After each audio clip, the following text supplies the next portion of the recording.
As lendas urbanas carregam consigo o poder de despertar o medo coletivo, explorando fragilidades humanas e inseguranças enraizadas no cotidiano.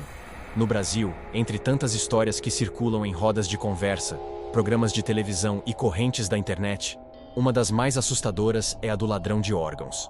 Essa narrativa, que mistura crime, tráfico humano e violência silenciosa, ganhou força principalmente a partir da década de 1990, alimentada por notícias dúbias e boatos que se espalhavam rapidamente, muitas vezes sem confirmação. A lenda do ladrão de órgãos fala de pessoas aparentemente comuns, que ao sair para festas, viagens, ou até mesmo para um encontro, desaparecem misteriosamente e são encontradas depois em situações aterradoras. Deitadas em banheiras cheias de gelo, debilitadas e com cortes cirúrgicos improvisados, vítimas do roubo de órgãos vitais.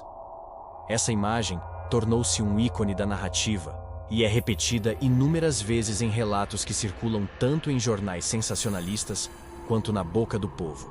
O Brasil, desde o final do século XX, vivia um momento marcado por desconfiança nas instituições, crises sociais e um aumento considerável da criminalidade urbana. Essa atmosfera contribuiu para que histórias de conspirações criminosas encontrassem terreno fértil. O medo de sequestros, muito comum nos grandes centros urbanos, evoluiu para o pavor de uma rede organizada e invisível, capaz de transformar corpos humanos em mercadorias. As primeiras versões da lenda tinham sempre um elemento em comum: o anonimato e a impessoalidade. Nunca se sabia ao certo quem era a vítima. Alguém sempre contava a história de um conhecido de um amigo, que teria passado por essa experiência. Esse detalhe, típico das lendas urbanas, reforçava a veracidade aparente, já que criava uma proximidade emocional sem precisar de provas concretas.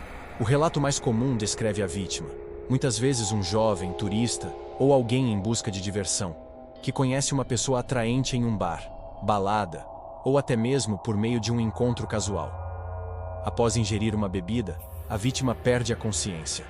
Horas depois, acorda em um local desconhecido, geralmente um quarto frio e mal iluminado, deitada em uma banheira cheia de gelo.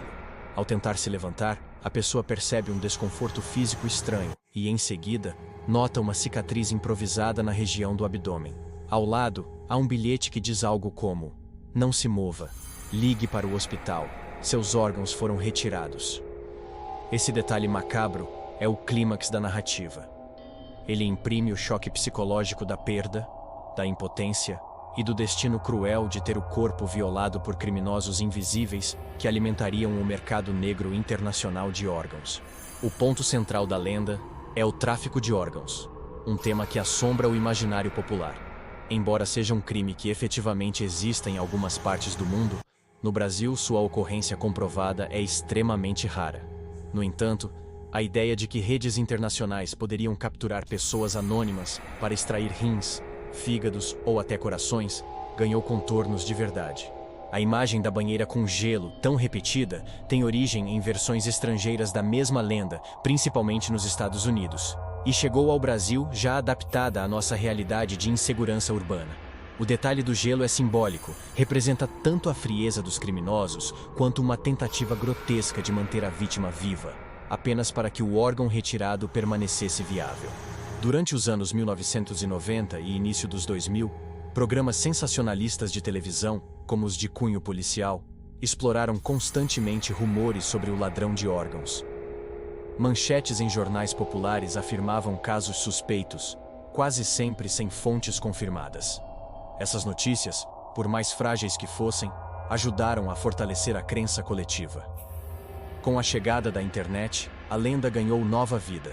Correntes de e-mail, fóruns e depois redes sociais espalharam relatos e avisos sobre perigos em baladas e encontros com desconhecidos.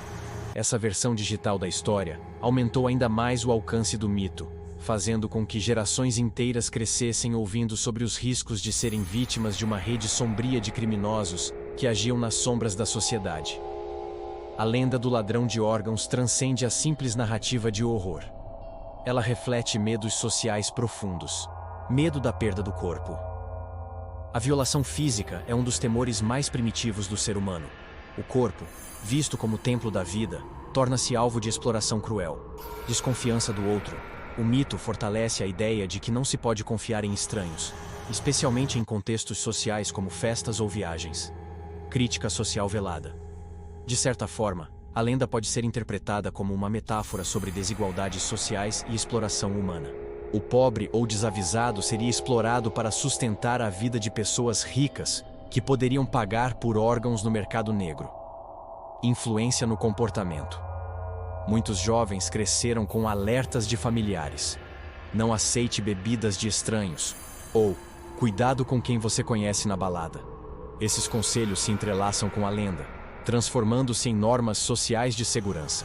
Ao longo das décadas, alguns episódios reais, embora não comprovadamente ligados ao tráfico de órgãos, ajudaram a alimentar a narrativa. Desaparecimentos misteriosos, corpos encontrados em situações suspeitas e até denúncias internacionais de redes criminosas foram rapidamente associados à lenda. Em certos casos, boatos de cidades pequenas afirmavam que um jovem foi encontrado sem rins em um motel, ou que um turista sumiu e depois apareceu em estado crítico, vítima do roubo de órgãos. Nenhuma dessas histórias pôde ser confirmada, mas todas reforçaram a sensação de que o perigo era real. Assim como outras lendas urbanas, o ladrão de órgãos funciona como um alerta moral e social. Ele mistura o proibido com o desconhecido, assustando ao mesmo tempo em que orienta. No inconsciente coletivo brasileiro, essa história se consolidou como um dos mitos urbanos mais temidos e duradouros. A imagem da vítima acordando em uma banheira de gelo tornou-se quase um símbolo cultural do medo moderno.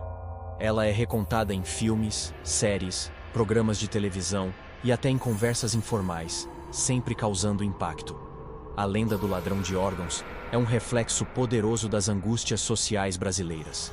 Mais do que apenas um conto de horror, ela representa a fragilidade do corpo humano diante do crime organizado, a sensação de vulnerabilidade nas grandes cidades e a desconfiança generalizada em relação ao desconhecido.